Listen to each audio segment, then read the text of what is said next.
What's going on, everybody? Welcome back to the Fantasy Feud podcast, and today we have a very special guest. You guys may know him, you may love him, you may hate him. It's Drew Mitchell. He's an Eagles fan. Sadly, I feel bad for the guy, even though his team is 1-0 and mine is not. Like always, we have Mason and Paul here today. Paul, how you doing today, bud? I'm doing pretty well. How about you, bud? Doing great, man. Mason, how are you doing?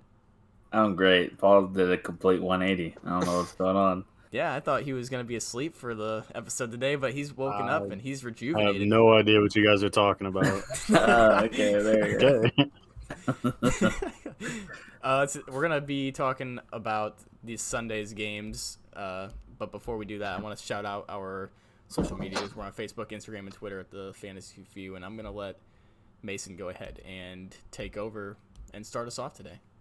All right, guys. Well, it is Friday right now. Friday evening. We've all had a decently long day. I want to start off today talking about last night's game between the New York Giants and the Washington football team. We made some predictions. If you guys listened to our last podcast, was not 100% correct. But yeah, Stone, do you want to start it off? What's prediction? Hey, hold on. What's the abbreviation for Washington? WFT. Okay, Put that well, it should turn backwards. into WTF because like it. what the is Ron Rivera doing with Antonio Gibson? That's what I was going to say. That man should be a 3-down running back. J.D. McKissick should see the field 0 times throughout the entire game. And I'm getting entirely pissed off with my fantasy team because of it. Me too. Yeah. So you can go ahead and take over. Yeah, that was our prediction. We all said that Antonio Gibson was going to be the guy last night. And realistically, if he got a reasonable amount of touches, he probably would have been the guy if he's in that play for McKissick on the touchdown. That's 6 points. And McKissick had, 6-7 catches with 10 targets? I mean, Gibson can catch all the stuff that McKissick's catching. I don't know. So before we get too much into crap talking this, I did look it up. Antonio Gibson's pass blocking is not the greatest, and that is why the offensive coordinator is not allowing him to play basically any third down or any 2-minute role. So I was a lot more mad until I saw that stat. But that being said, I still don't think it's a great excuse for why Antonio Gibson is not allowed to show his talents or show what he can do on third down. Just give him the freaking ball. J.D. McKissick is out there just to catch the ball. I don't want know. pass blocking excuse. That's if Gibson's out there, he's gonna do it better than J.D. McKissick. J.D. McKissick had that huge catch. He's probably a better fast down the field kind of guy than Gibson. But at the same time, Gibson was a turned receiver running back. It's not like he can't catch the ball. I don't get why they won't use him in the pass game. It makes no sense to me. Drew, what do you think? And to speak on that point, Mason, I watched about 6 plays where the New York Giants brought a blitz and Antonio Gibson was in the game and picked it up just fine. Okay. I watched about 3 different plays where they again brought the blitz with J.D. McKissick in, and he got leveled in the backfield. So I don't know what their coach is talking about when they say he's a better pass blocker. I think it's more of a scapegoat reason just for them not to play the kid. I like that take on it. I want you to also talk about what you said their offensive coordinator said about him, that the game might be too much for him mentally and not physically. Yeah, no, I was reading a report. Somebody quoted offensive coordinator Turner. What's his first name again? It's not Norv. I mean, Norv's the only one on my mind. It was Scott or Steve or something like Scott that. Turner. Yeah, Scott Turner. First year offensive coordinator ever. Well, in the NFL, he's had multiple positions within NFL teams. He is saying that he does not want to give Antonio Gibson too much of a role. He doesn't want to overwhelm Antonio Gibson is basically what he's saying. But my thought on that is I think you are missing out on keeping his confidence up when you are taking him out of the game and putting in his backup who is just nowhere near his physical capabilities or talents. So that's my take on that. Drew, what do you think? I mean, from the get-go, they didn't really try to help out Heineke because he had 46 pass attempts last night. All right, you cut that down by, say, 10, and he's throwing the ball 36 times and give the ball to Gibson earlier in the game, then you don't have to worry about, the third down situation because he's got 10 extra touches. I like that. But my biggest thing is Gibson was a receiver in college, and now he's an NFL running back. He has all the capabilities McKissick does. If it's just blocking, at the end of the day, 2-minute warning, you want your... So why is J.D. McKissick out there just to catch the ball that Gibson can do anyway? I think that we should be offensive coordinators in the NFL. I think I'm ready to take it on at this point. My philosophy, if I was an offensive coordinator in the NFL, is I have Antonio Gibson on my team. I'm going to give him the ball at least 20 times a game, probably. Yep. Not 12. That is ridiculous. Well, and, Rivera is getting a lot of flack for it. But also, too, Joe Judge and Rivera played last night's game, not delivered. It was a field goal fest from the last halfway through the third quarter through the end of the game. It was just, you know what? It's 4th and 2 from the 2-yard line. Why not score right here? But no, let's bring out DeAndre Hopkins' brother, Dustin Hopkins, to kick this field goal. For what reason? All right, you get it. You're at home. If you get it, you go up. If you don't, guess what? They have to. Daniel Jones, which he played pretty well last night. Yeah. He had 98 yards. So he did better running the ball than he did passing. But I think that's solely on Jason Garrett. Jason Garrett's a terrible offensive coordinator. He ran the Cowboys into the ground. I hate the Cowboys, and I'm saying that. And, I told Mason as he was driving his 2-hour drive back home last night, I told him on the phone, I was like, all it takes is to put your fastest guy, Darius Slayton, and take a deep shot, and maybe you connect on it. It wasn't 5 minutes later. They threw that deep pass to Slayton from the 35-yard line or whatever. He caught the touchdown. And what happened later? He dropped another one. Yeah. So, you got to go vertical to open that up more for Daniel Jones. Man, if Slayton caught that was a dagger. And I've always liked Slayton, but a problem with him is not being able to catch the ball sometimes, and all he has is that dagger. deep threat. And then my prediction about the New York Giants winning probably is correct. But like Drew said, both teams were just playing not to lose, and it made the game extremely, if you look at the game on paper, you're like, oh, that's a good game, 29-30. No, it was extremely frustrating. It was freaking boring. Both teams, like Drew said, were playing not to lose. It was just, I didn't like it. I don't know if it was just me either, though, but it seemed like the refs didn't dictate the game, but with all the flags they were throwing, it just made it. They also definitely made it boring. dictated it. Yeah, it just made it. Me and you were talking about that last night, Stone, where it was like one team had momentum, they were making a drive, they were doing this, that, and then it's like the refs would just call penalties, unsportsmanlike conduct, or personal foul, roughing the passer on Chase Young, or just a bunch of things that were so ticky-tack, and then there was plays where they were letting pass interference go. I feel like they completely ruined the game. They ruined the pace of the game. It was hard to watch. Overall, I just want to say Antonio Gibson just needs to get more touches. That's all. I think there was a solid 2 drives where they actually gave him the ball. And I know one of them was, I think, the beginning of the second half, and he rushed for 30 yards on the drive on 5 carries. And they had a 20-yard pass that got pass interference, so they got 20 yards off that. And then the rest of the drive, they lost 6 yards. And Gibson was not involved in those plays.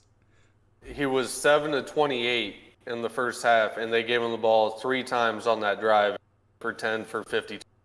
Yep. So, just continue give him the ball, and he had that 100. But they just went away from it. Yep. Please give him the gosh darn ball. Yeah, I was going to say, fantasy people are going to be frustrated. I know all of us are, because I'm pretty sure all of us have him in a league, because, the guy's insanely talented. You can't give up on him because you know he has the talent. What you're going to give up on is Washington in general because their coaching, their team should not be beating the Giants by 1 point. Yeah. They've got a good defense. They did get swept by the Giants last year. Daniel Dimes is 4-0, now 4-1 against the Washington football team in his career. But also has never won in prime but time. He's now. also 4-19 against all other teams. So no, maybe So that's bad. just his kryptonite. Yeah, I saw the stat. He was 4-0 against Washington, and he was 0-5 on prime time. So he was so conflicted on what to do. All right, guys. I think we have. I just want to speak to what Stone had just talked about as like fantasy owners. Last week before the season started, one of the guys who joined us on our mock draft, our very own Tyler Ledbetter, he hit me up and asked me about a trade, whether he should make it or whatever. It was he would be giving up Christian McCaffrey, T. Higgins, and getting in return would get Antonio Gibson and Devontae Adams. I told him I would pull the trigger on that trade 100 times out of 100. I love T. Higgins. Christian McCaffrey is a beast. He's going to be a good running back. But I love Antonio Gibson and Devontae Adams. That did not work out very well for week 1. And he hit me up and he's like, hey, man, this is stupid. Like, I made that trade, blah, blah, blah. And I'm like, can't take it for just the first game of the season. And then after the game last night, he messages me again this morning, and he's like, man, Antonio Gibson's killing me. I'm like, I didn't even respond to it. I was busy. I was dealing with personal matters. But my response to that, if he listens to this, is calm down. It's week 2. But as we just spoke, nothing we can do about it. We all know Antonio Gibson's not the problem. It's that team. It's the offensive coordinator. It's the head coach that refused to use him properly. So I wouldn't necessarily say to bench him in any of your leagues, but play him with caution up until we see able to utilize him properly. They will eventually. I'm sure of that. Hopefully. Turner's words are, from what it sounds like, as the season goes on, he's going to get proper. But I don't buy it. Like, Paul, I'm with you. I'm going to take that trade just because of my love for Gibson and just because of my love for Devontae Adams. No statistical reasoning, even though right now Christian McCaffrey and T. Higgins are the better option. All right. Or for week 1, 100%. Yeah. All right. So let's get on with this Sunday now. Let's move on from Thursday night and that, in my opinion, horrible game. We're just going to go down the list of games that are going to be on Sunday, and we're starting off with the 0-1 New England Patriots and the 0-1 New York Jets. Who wants to start this one off for us? I just want to say one thing before we get into this, not to start off on the Patriots or Jets. But at the end of the day, you guys, we're going to give you feedback, we're going to give you previews, we're going to give you all that. But at the end of the day, start your studs, use matchups as a tiebreaker between two similar players, and always trust your gut. We might know what we're talking about, or as you saw last night, we might know nothing talking about.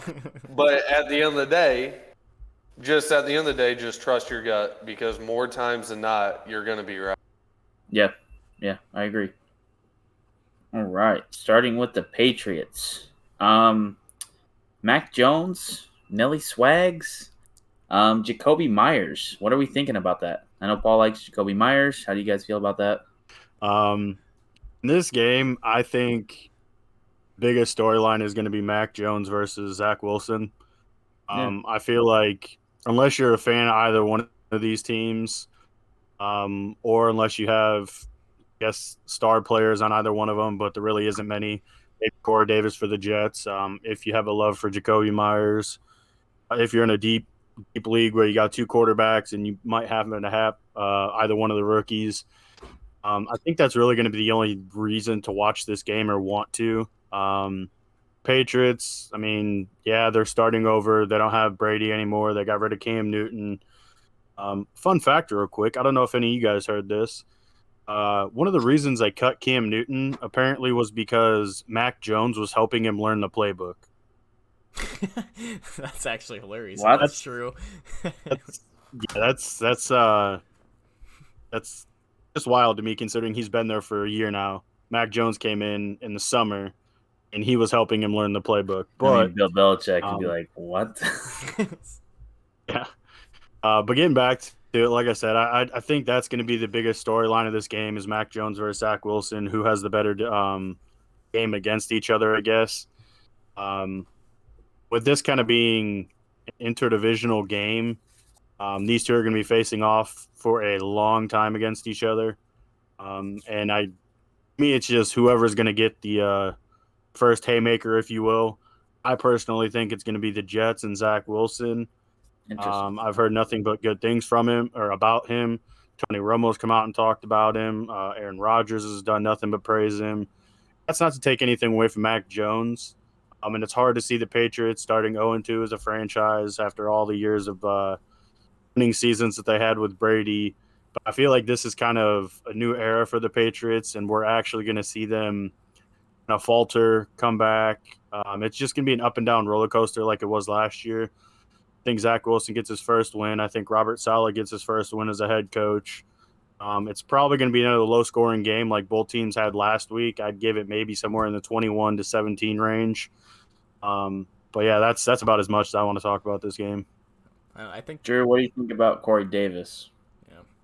Well, to piggyback off what Paul said, I agree the headline will be Mac Jones, Zach Wilson. That's always going to be the story no matter what team. If it's Aaron Rodgers and Tom Brady, Tampa Bay versus Green Bay. Like, it's a quarterback-driven lead. That's always going to be a thing.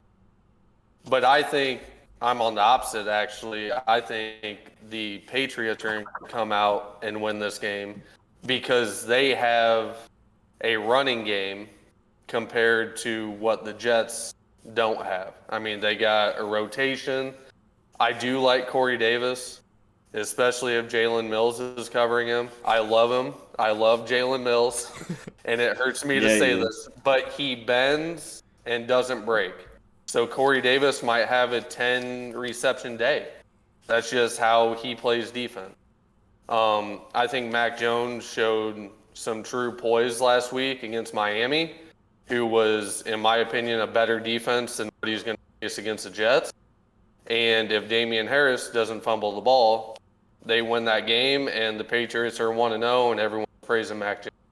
So I was going to bring up the running game as well because obviously the New York Jets running game is literally non-existent right now. And against the Patriots, pretty solid defense. I don't see the Jets getting much offense at all because, I mean, if you can't run against the Patriots, what are you going to do? You're going to pass, and you're going to put a rookie passing against a good defense all game. It just doesn't work. We saw that last week with Trevor Lawrence for the Jacksonville Jaguars, how well throwing the ball 50 times works against a, what people considered the worst defense in the league, probably at a point. Not anymore. Now Jacksonville's is. Oh, yeah. But I wanted to bring up the guy that I think is going to be kind of like the start of this game is probably going to be Jacoby Myers.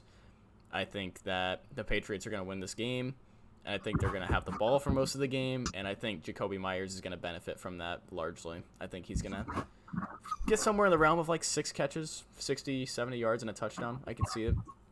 I think there's not much fantasy value in this game, to be honest. So I think if you are going to start somebody, he's going to be the one you want.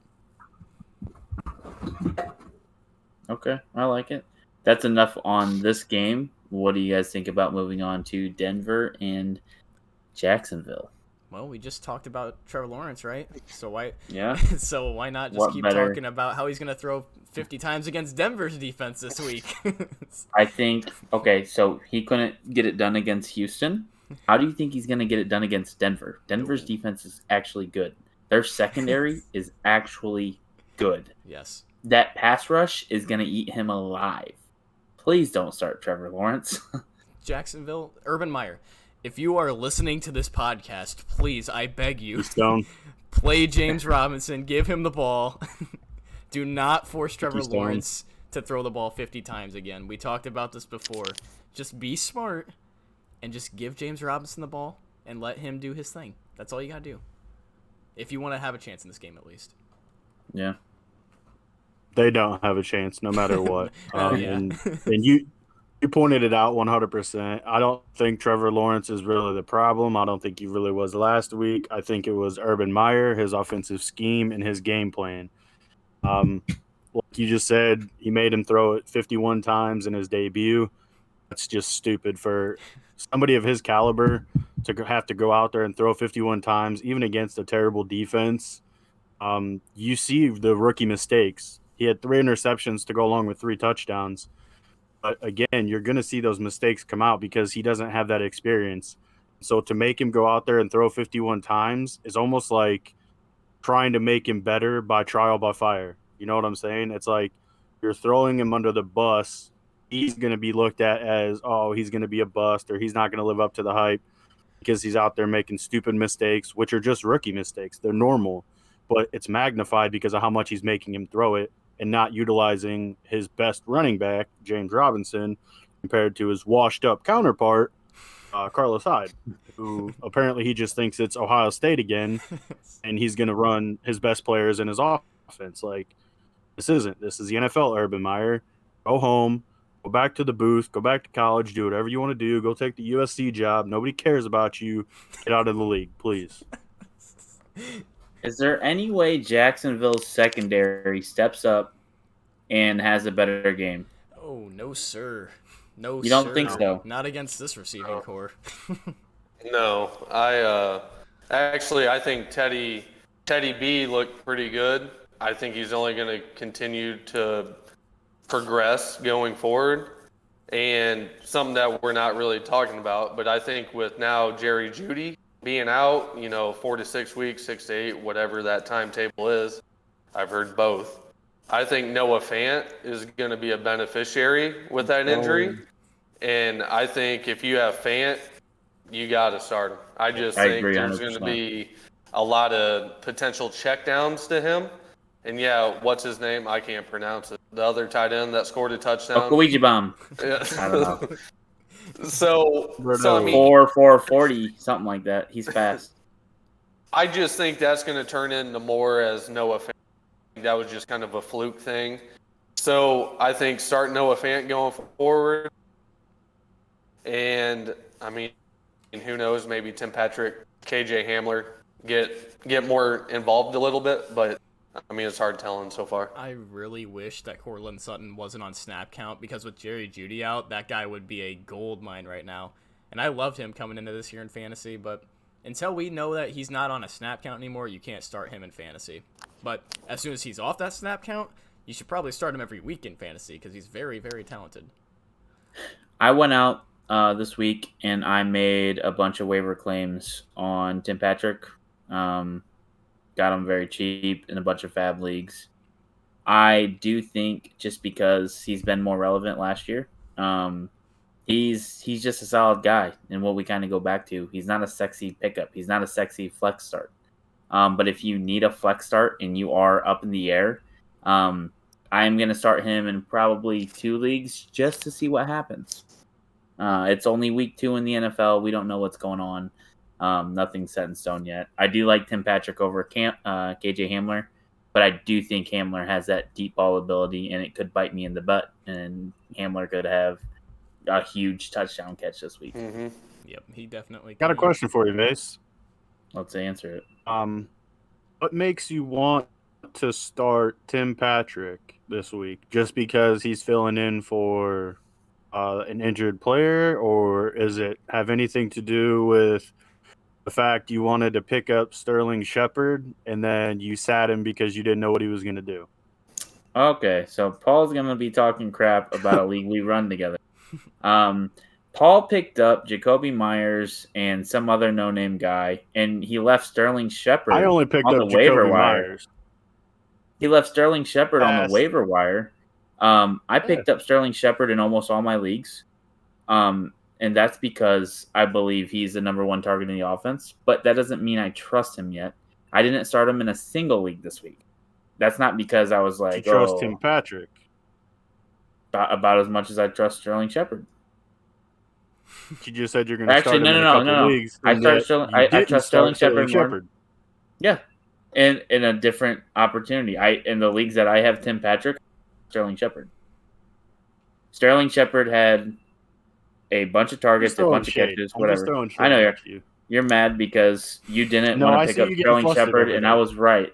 Tim Patrick had 4 targets, 4 catches, You asked if 39 yards, a touchdown last week. In that limited role, I still think he's going to be fine. Tim Patrick's playing the Jacksonville Jaguars defense, whereas I knew that was coming. So Thank you. He's going to be fine. Sterling Shepard was playing against Washington's defense, which we thought high of, and obviously that didn't work out in the end. Last year, Tim Patrick had 742 receiving yards and 6 touchdowns. All right, let's move on to the next. Let's move on to the next teams. We're taking a long time while the teams here. All right, let's keep moving on. Yeah, we are. Let's move faster. Bills we like to talk, Stone. Bills and Dolphins. Who we got? I'll start off. Stephon Diggs, good at football. Start him. Josh Allen, good at football. Start him. Dolphins defense is pretty good, but don't be scared of the Bills guys. Even if they had a down week, they can come back and have a huge week this week. The only you go, Drew. I have nothing relevant to say.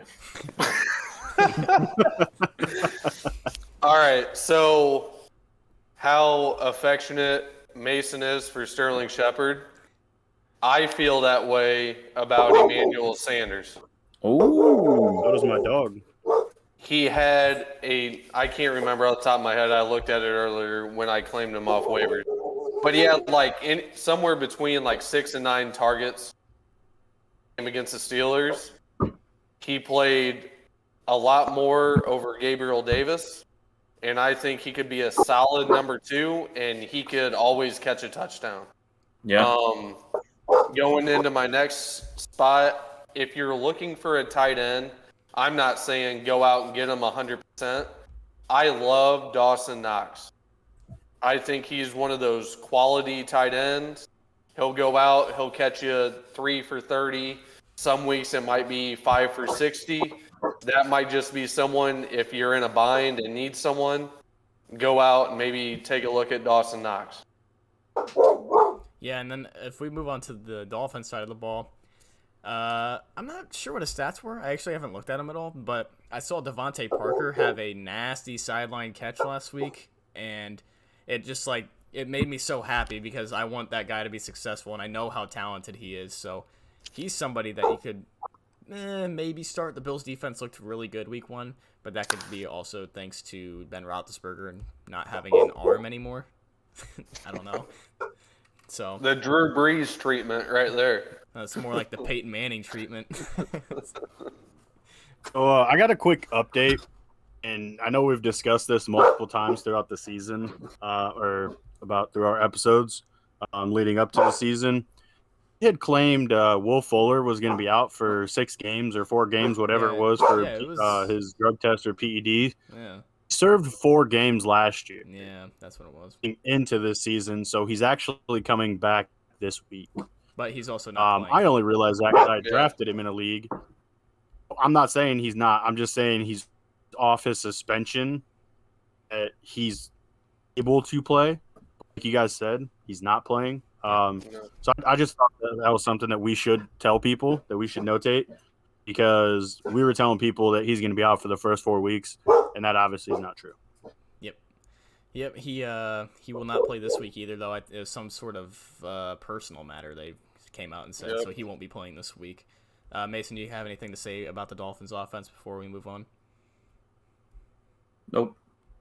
All right, sounds good. Yeah, anything I say, Paul's going to be like, well, you did Mason's this, salty. so why are you going to do that? Mason's All right, salty. let's go on to San Francisco and Philly. I want to hear what Drew has to say about this game. I'm not sold on Jalen Hurts like everyone else and their mother is. There you go. He looked good. And what'd you say on the last podcast? How terrible the Falcons were? All right, my point exactly. So we'll move on with he's playing a relatively decent defense. I mean, even if he has success. Good defense. But, even if he performs well, it's one game against a good defense. So I'm still not going to be sold after this week. I am going to go back because listening to Stone just trash on the Eagles defense, I want to hit on this. He said they're not a good defense, but they're not terrible. Their rushing defense has always been solid. So, who was everyone's favorite waiver claim this week? That's the good side, but there's a bad side. So No, I know, but who's everyone claim off waivers? I don't know. A defensive player? A defensive player? No. 49ers running back? Oh, you're talking Niners. Okay, you're talking. I thought you were talking about Philadelphia. Elijah Mitchell? Yeah. Yes, Mitchell. Elijah Mitchell. I just wanted Stone to say it because he was so confused. So everyone's going to throw him right into the lineup. And I'm telling you, do not play a 49ers running back against the Eagles rushing defense. That's smart. Now, on the flip side, I think Debo is going to have a good game. I think Brandon Ayuk is going to have. I don't care what Shanahan said because I just saw something. Where's it? Yeah, Hold on. he came out and said that Ayuk's gonna pretty much earn that spot right back, like he's already essentially earned it. That's what I've seen. So my he's phone better just than the told player me behind what him now? Stone said. That was quick. Yeah, I saw that earlier today. So they, in the matter of 1 week, they're like, he's gonna fight to be the number 2, and then Shanahan's like, yeah, he's a number 2. I also Well- think Mohamed Sanu could have a good game too Okay. because it's Avonte Maddox. I love Avonte, but he's just not good. I like it. Coming straight from a diehard Eagles fan. Love Miles Sanders as well. I was gonna say, what do you have for the Eagles side? What do you think they're gonna be able to do? I mean, it's just so hard to see because, as you saw, it hurts. Everyone thinks this is his first start in his whole career, even though he played 4 games last year. But anyway, there was an image last night. All brand new quarterbacks, 2021 season, had Jalen Hurts. He played 4 games last year. What is going on? I saw this, and I think I saw Justin Herbert on it as well, and I'm Yep, like, that is yep. not correct. Can somebody pay us to be analysts, please? But I think Hurts might have some rushing yards, as he normally does. I think it's too hard to tell if Devontae Smith is going to produce how he did last week, if Jalen Reagor is going to be effective. I mean, I'm just going to throw it out there. You might see a deep bomb to Quez Watkins at some point. So, I mean, it's just so up in there. I'm staying away from the Eagles offense outside of Miles Sanders. All right. Here's my prediction. Just give me a second. The Eagles are a better team than the Lions.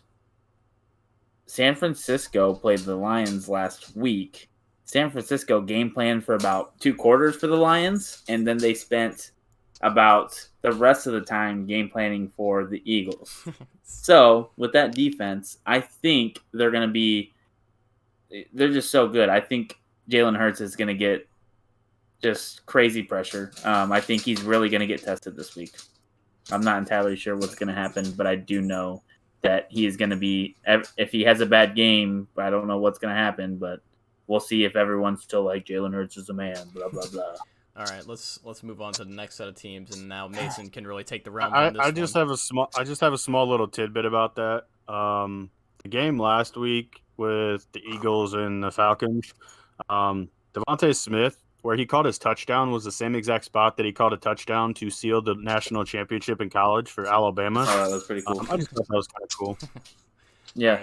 Like I was saying, All right, Mason's the Rams guy here. We'll let him take over most of this since he knows what he's Rams talking about versus for the this game. Colts. Rams are going to the Super Bowl. I think they're going to beat the Colts. I do have some love for Carson Wentz. I think too many teams, the NFL, the media is hating on Carson Wentz. I think that team is going to give the Rams some trouble. But what I really want to see is the Rams come out and dominate. I want to see Darrell Henderson get a majority of the load again. I want to see, because I have more shares than Robert Woods, I want to see Robert Woods come out as that number 1 wide receiver. We'll see if Van Jefferson is worth anything. I think he had 3 targets, 2 catches, 80 yards. He was relevant just because of the long catch for the touchdown. Tyler Higbee is a tight end that you could have drafted later. If he's still floating on your waiver wire, just go pick him up. I don't know if you should necessarily start him against the Colts because they have pretty decent linebacker core. But yeah, that's all I got to say. Rams, go baby. My main person for the Colts that I say is a huge start on this week. I know I trashed on him for his ADP in drafts because I didn't like how high he was going. It's Jonathan Taylor. I think the way that the Rams defense played against the Bears last week, they allowed the running backs. It's almost like Al Michaels and Chris Collinsworth are calling it in the booth. They're just like, it's almost like they're inviting him to run the ball on them. So if that's the case, he'll catch underneath stuff and he'll be running a lot, and I think he's going to have a lot of yards. I think that's specifically for the Bears because they knew they could shut Andy Dalton down. Colts are a similar team, though, in terms of the talent they have. Less receiver talent. I like that. Probably a little more quarterback talent with Wentz over Dalton. Oh, a little. Really? I mean, he didn't look that good last week. You're comparing Red Rocket to Carson Wentz, and you're saying Andy Let's Dalton. go. Here we go. That's what I came here for tonight. Who did the Colts play last week? You should just go ahead and join the social media that like to trash Carson Wentz. Hold on. I like Carson Wentz, but I think he's only a little bit better than Andy Dalton. Well, he didn't play very well last week, and last I checked, Seattle was giving up like 70 points a game last year. So, I mean, I don't like Seattle's defense, and Carson Wentz should have played better than what he did. But you also just said that they don't have receiving talent. Not like the Bears. Similar to what he had in Philly. So nothing. I didn't hear you. You cut in and out. You're the one cutting out. You said he's had receiving talent similar to what he did in Philly, so I was like, so nothing. But that's my point. So you're saying he played terrible, but he threw for 250 yards. I didn't say terrible. I just said not what he should have done. Okay. Anyways. You guys want to hear a fun fact? Yeah. Fun fact about Quentin Nelson said he's going to make Aaron Donald, or he's going to be Aaron Donald's daddy. Well, that's not good for Carson Wentz. He said he's going to show him how to dominate. Man, I actually love that. Just because I respect Quentin Nelson so much, and I think if anybody can kind of give Aaron Donald a run for their money, it might be Quentin Nelson.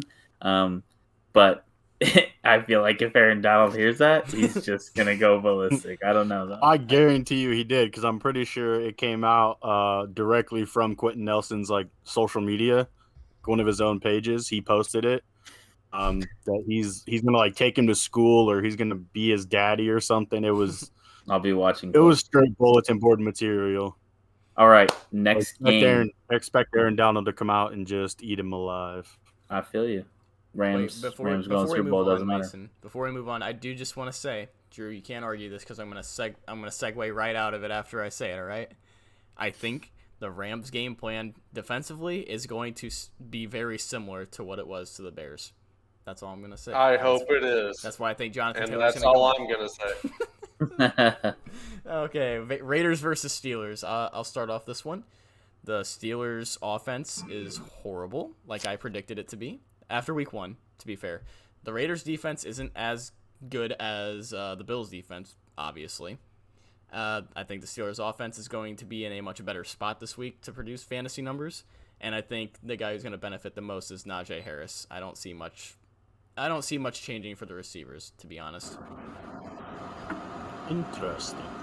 The Raiders showed us that they can come out and they can pass the ball. Throw the ball to Darren Waller. Okay, so you know what I want to talk about is Bryan Edwards. He showed up in the fourth quarter. The dude had all his production in fourth quarter and overtime. Now, that confuses me as a fantasy owner because I've been high on Bryan Edwards all offseason, and then he comes out and does this. I'm super confused on what to think about it, but I do like Hunter Renfrow. He had he had a solid fantasy game. 6 catches, 70 yards. He had 13 fantasy points in PPR's 1 point PPR standard format. I do like him moving forward. Pittsburgh has a very tough defense, better than Baltimore. What do you guys think about it? I think, well, for one, John Gruden must be taking notes from like guys like Ron Rivera, Urban Meyer, because he says Peyton Barber is going to be the lead back with Josh Jacobs out. So Why did take they that sign for Kenyon what you Drake? will. Why did they sign Kenyon Drake if they're going to make Peyton Barber the lead back? Come on. So Kenyon Drake can be J.D. McKissick. Yeah. But anyways, Pretty much. Stupid. Jesus. I'm going to kind of go against what Stone said just because he got me fired up in that last segment. No, I'm just joking. My prediction for this game is Chase Claypool has a huge game. I don't know why. That's fair. It just came to me, and I just feel like he's going to be a matchup nightmare for that defense.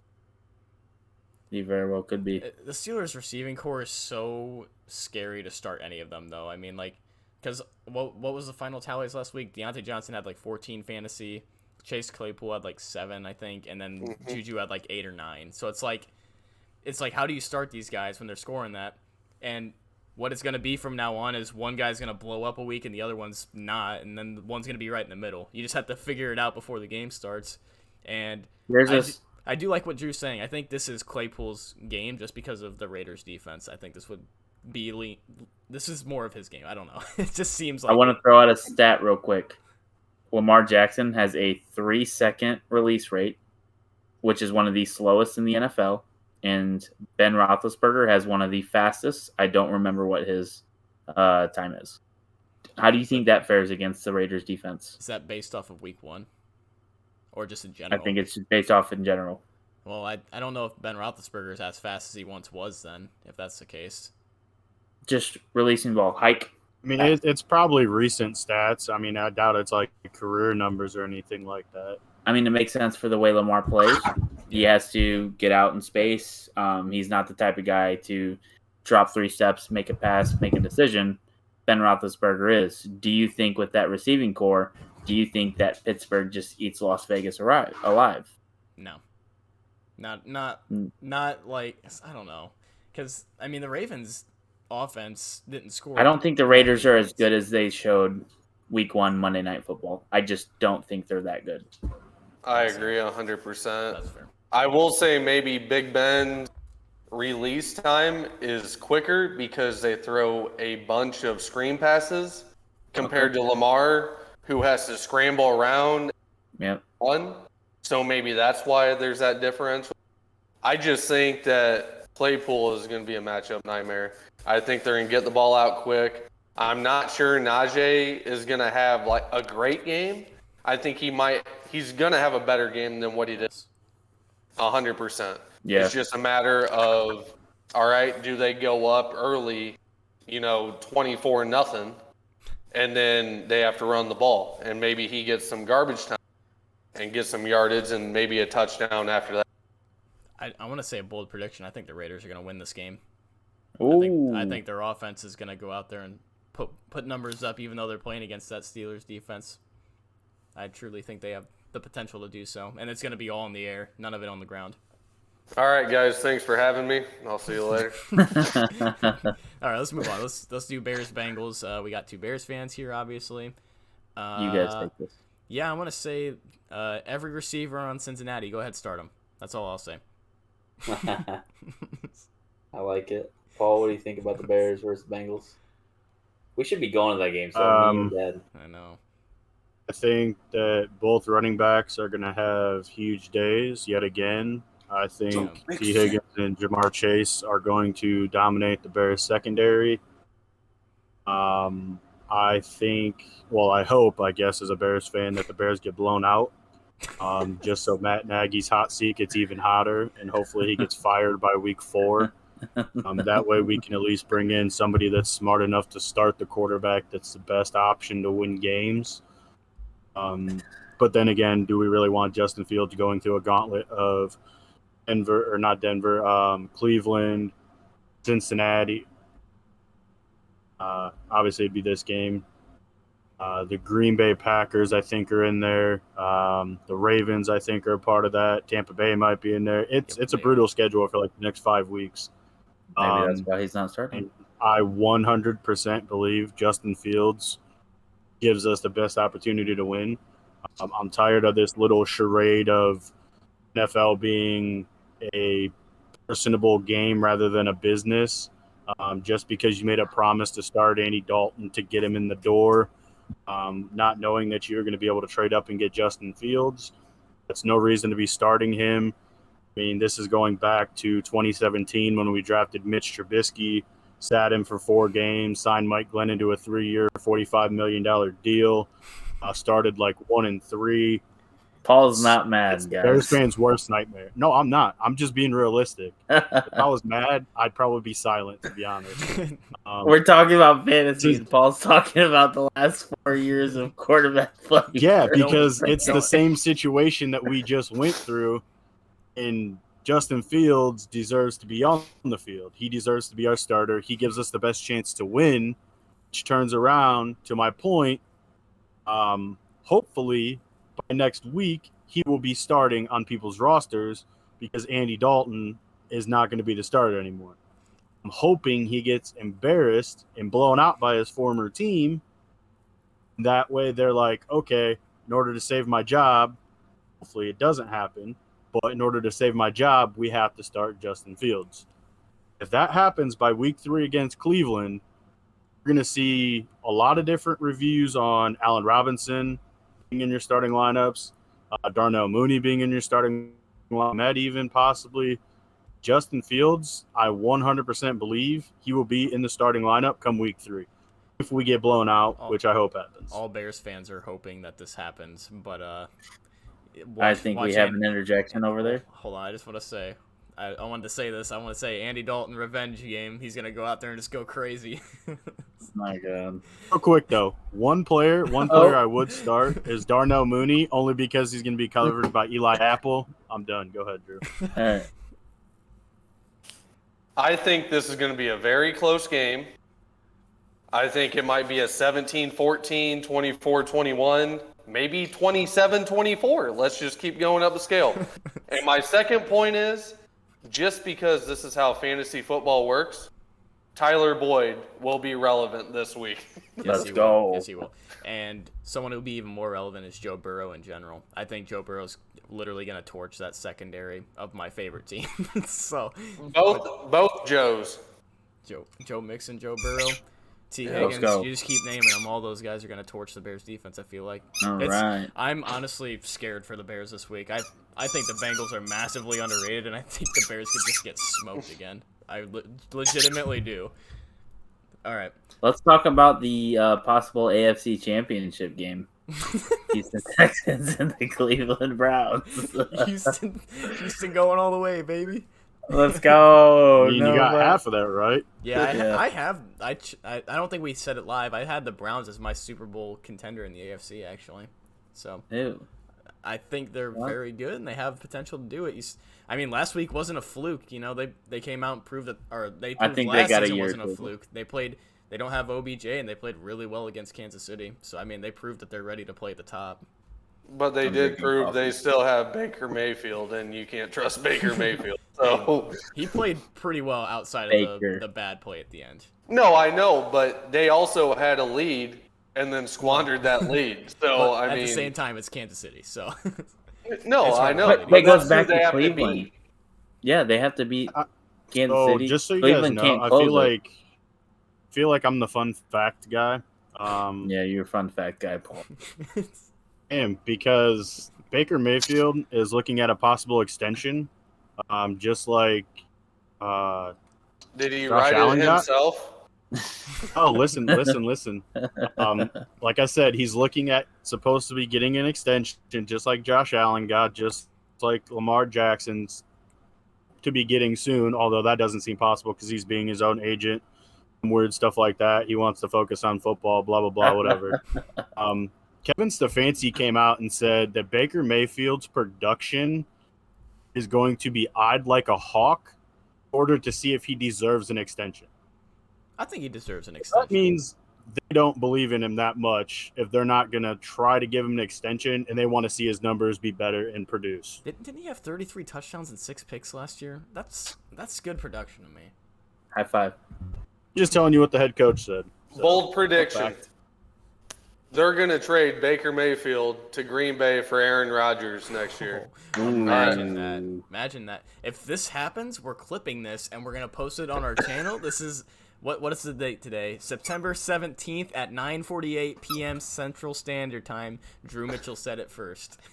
Real quick, all I want to say about Cleveland, David Njoku, I'm starting him in leagues I'm having tight end problems. I'm starting him against the Houston Texans, just because there's been a lot of hype about David Njoku through training camp, and he had a decent week 1. I'm going to let it fly.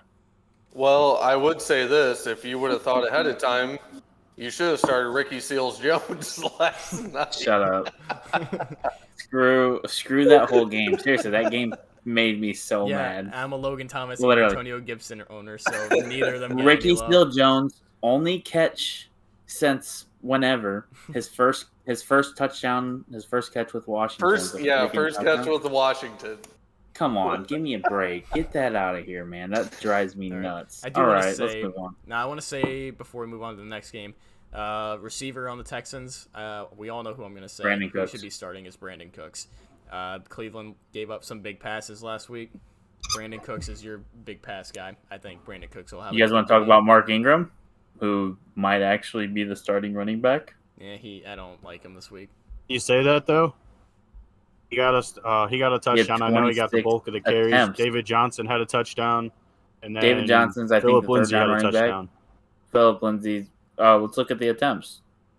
Who had 26 attempts? Oh, that's what I'm saying. I know he got Yeah. the bulk of the carries, but they're all scoring touchdowns. They're all going to play in some facet of the game. Well, we And talked they about on play this Yes, I podcast. know. Granted, it was against Opportunity. Jacksonville Yep. again. Stone said their defense is Mhm. trash.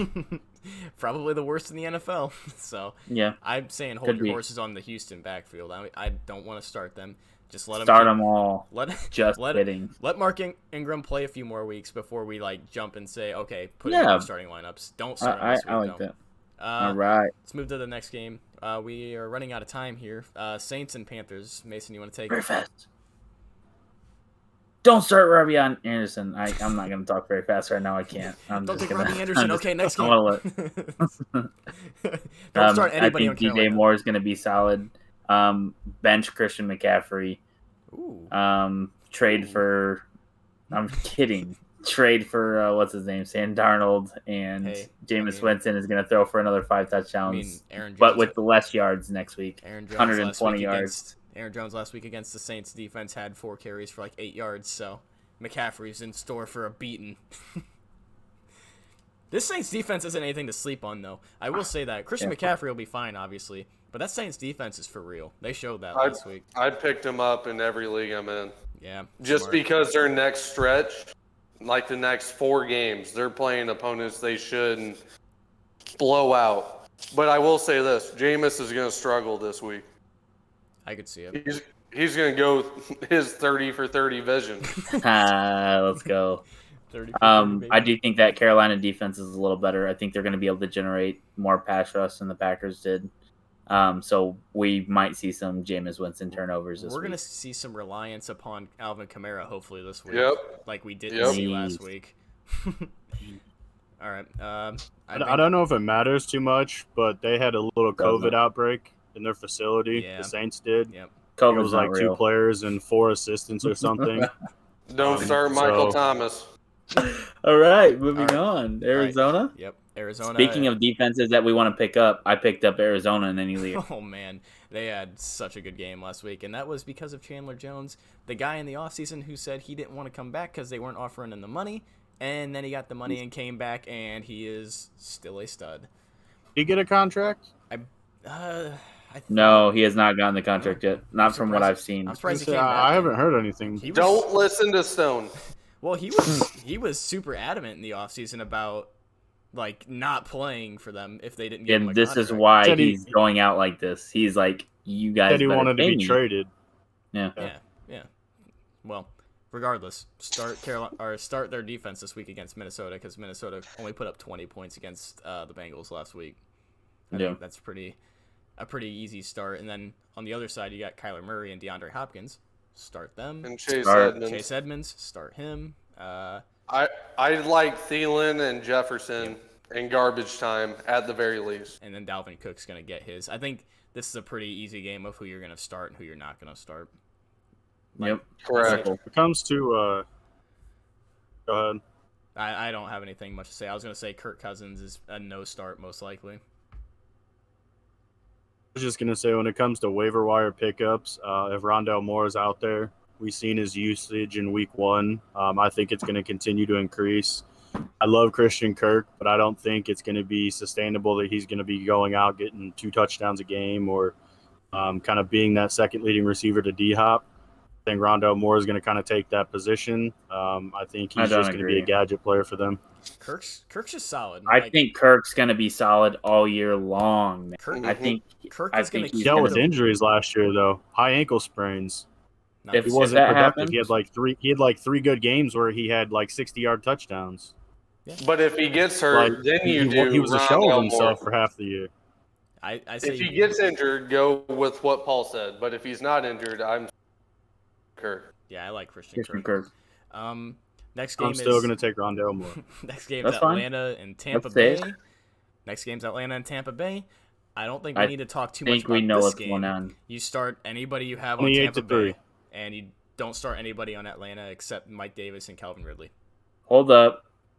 What if Atlanta comes out and just It's gonna be is able 28-3 to? at halftime.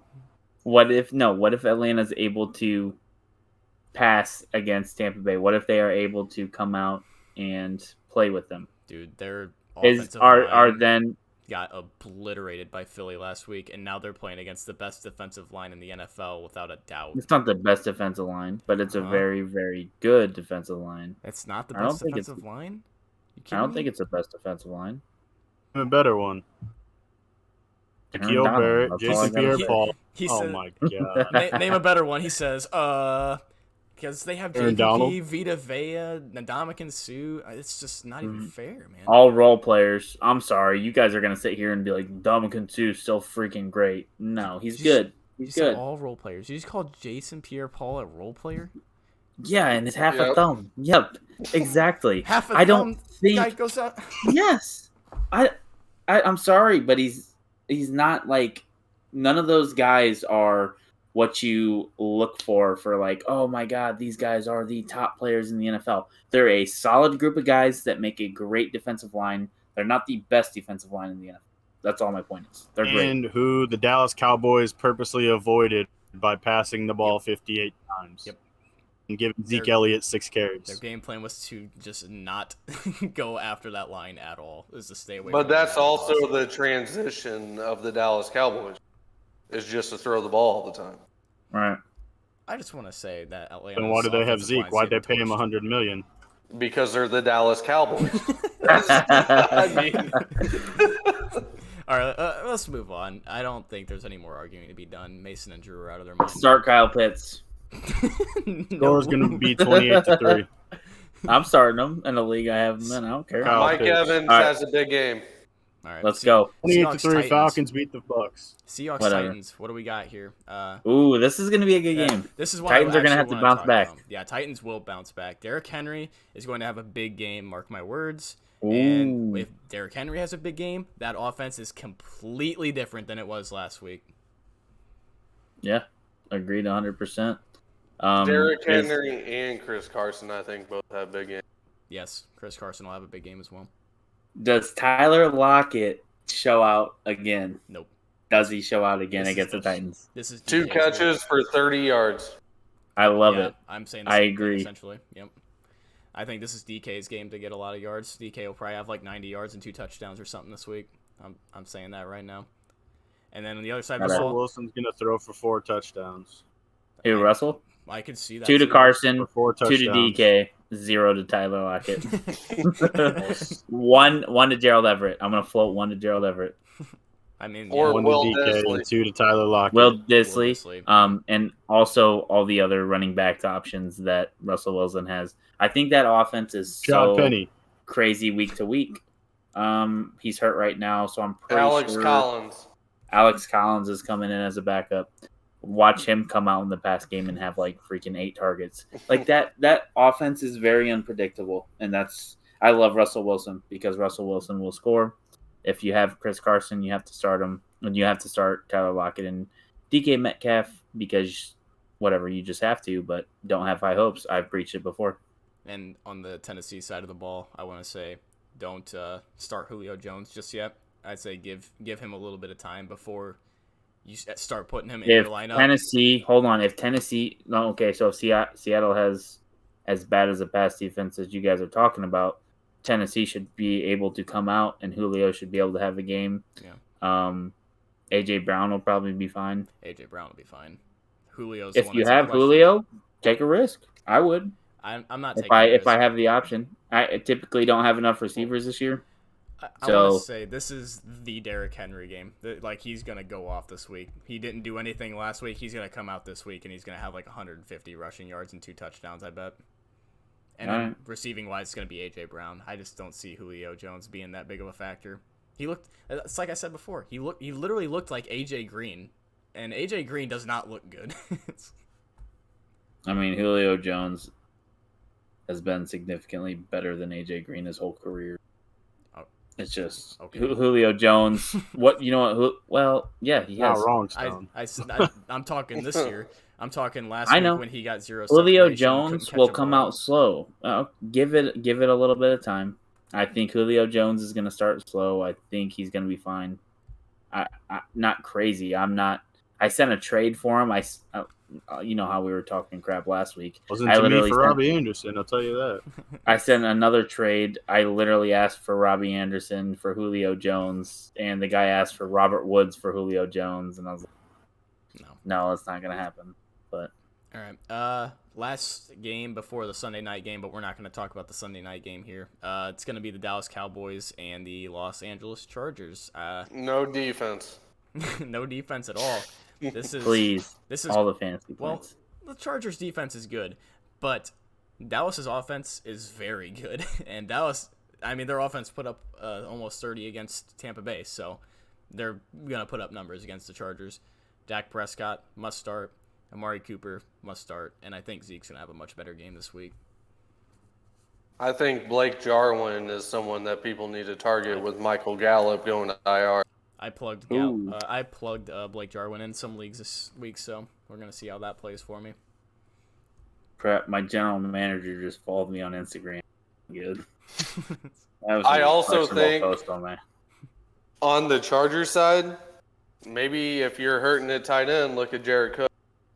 Yeah, I like him a lot. He had a good workload. Mike Williams, I have a big game. Keenan might have an even bigger game. I'm not scared of Mike Williams this week.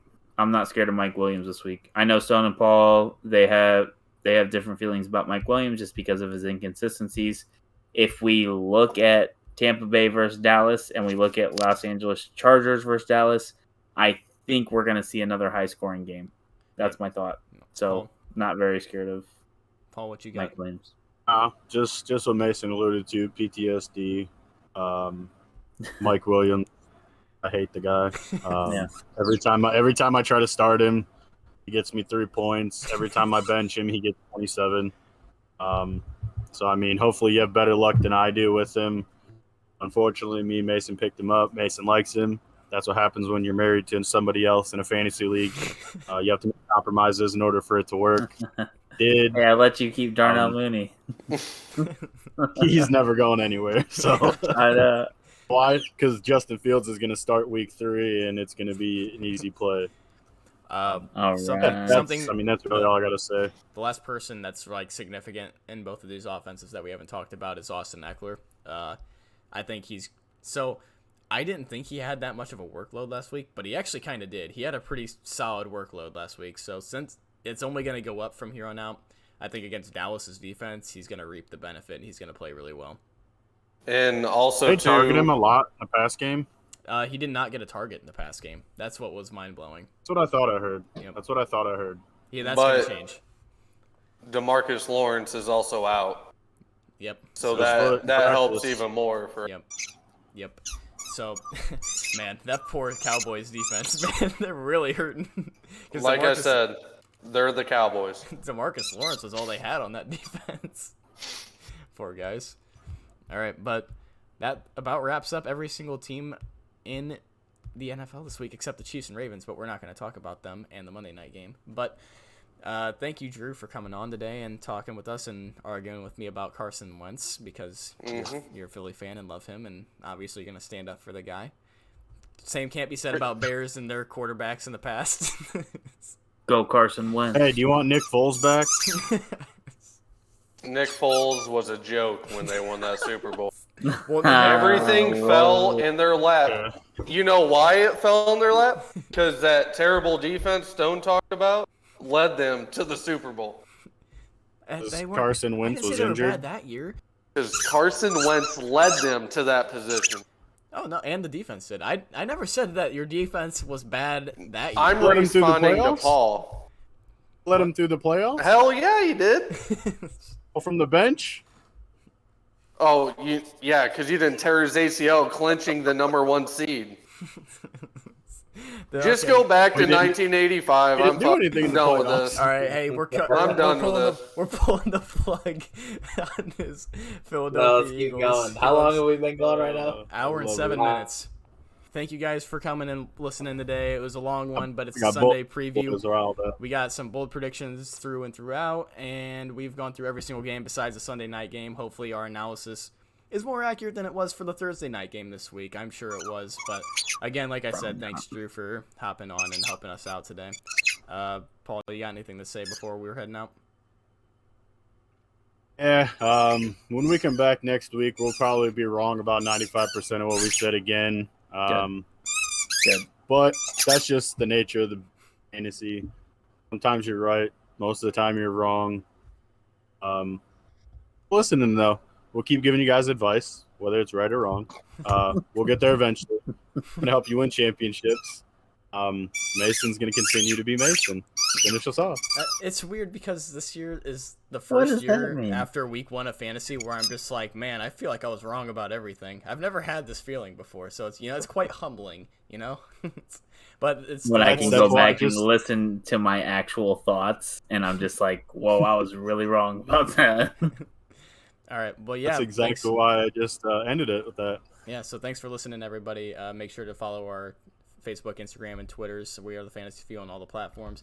And if you're listening to us on Spotify, go ahead and check out our YouTube. Also, we do other things such as small tidbits and a bunch of other things. So we're going to have a lot posted there that's exclusive to YouTube only.